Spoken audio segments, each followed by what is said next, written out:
The thing that inspires me most in the John Passion is its drama.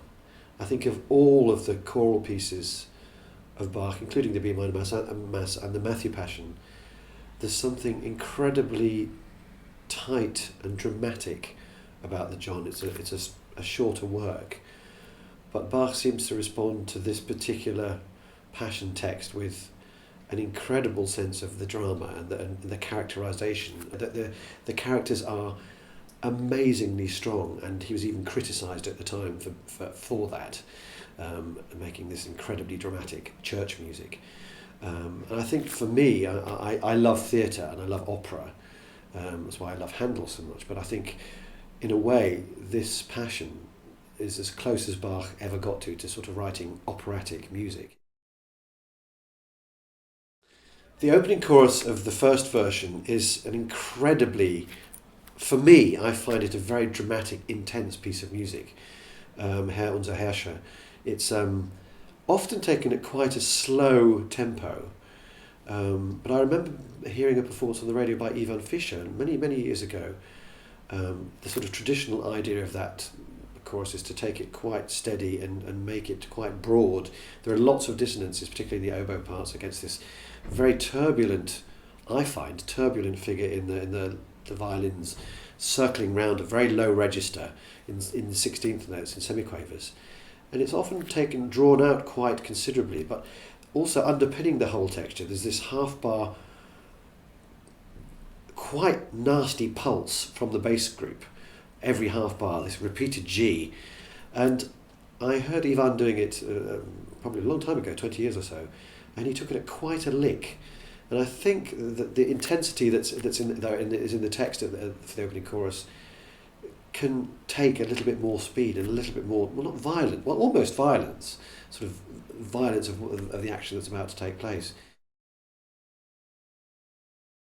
The moment, particularly the moment in the John Passion, where Christ finally gives up the Spirit, is particularly moving because everything has been so turbulent and, as I've said, very dramatic, and that's really an absolute focal point for everybody involved in the operation, in the story, to really reflect.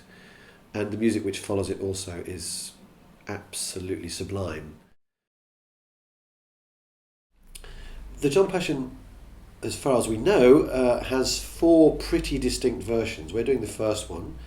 There was a slightly later one, then an intermediate one, and then one that he came back to towards the end of his life.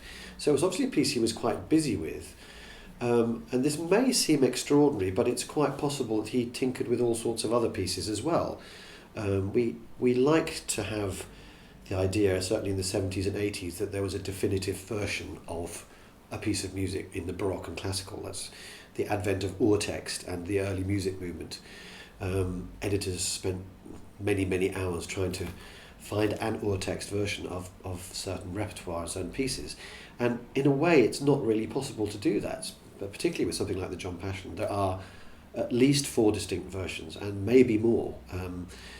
Not always the historical evidence doesn't survive for certain versions of things. So particularly in Bach, there's a whole industry of Bach reconstruction, particularly of the concertos I'm thinking of, the harpsichord concertos. Editors have spent many hours deconstructing them and reworking them for various instruments such as the oboe d'amore, with actually, to be honest, very little concrete evidence. But we do know that there are at least 4 versions of the John Passion. Some are much more substantially different than the first version. I find that the first version, as I've said, quite dramatic. It's a wonderfully dramatic and tight version. We have a fantastic cast assembled for the John Passion. We have Sarah Connolly, Liz Watts, Chris Purvis, Andrew Kennedy, Jamie Gilchrist, Matthew Rose. It's absolutely stellar, and they're all people that I've worked with for very many years, and it's I actually can't imagine a better cast than the cast we have for this recording. The evangelist, of course, is absolutely the key role in any Passion performance of any of the Passions, John, Matthew, whatever, not just in Bach's work. He is the storyteller, and he has to be a consummate storyteller and someone who, for me, I feel should respond not in a dispassionate way. I don't think it's sort of like Jackanory. I don't think it should be like a third person telling this story. I think it's someone who should be very involved in the story, and the writing, the way that Bach constructs his recitatives, for me, shows that the evangelist is absolutely involved in the telling as an active ingredient.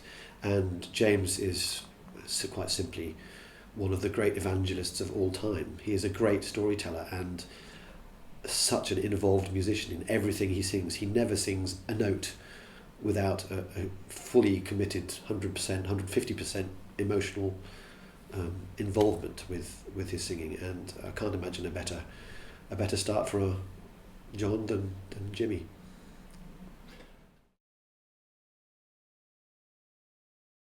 Now this recording of the John Passion is a very, very important one for the Academy. It's the first time the Academy has ever recorded this piece. So we're looking for money to help this recording happen. So if you're out there, come to the concert on Good Friday in the Barbican, or you can also become actively involved in the recording process itself and sponsor the recording by making a £10 donation. So please do. It's something that is very dear to our hearts, and we're hoping that it will all go swimmingly.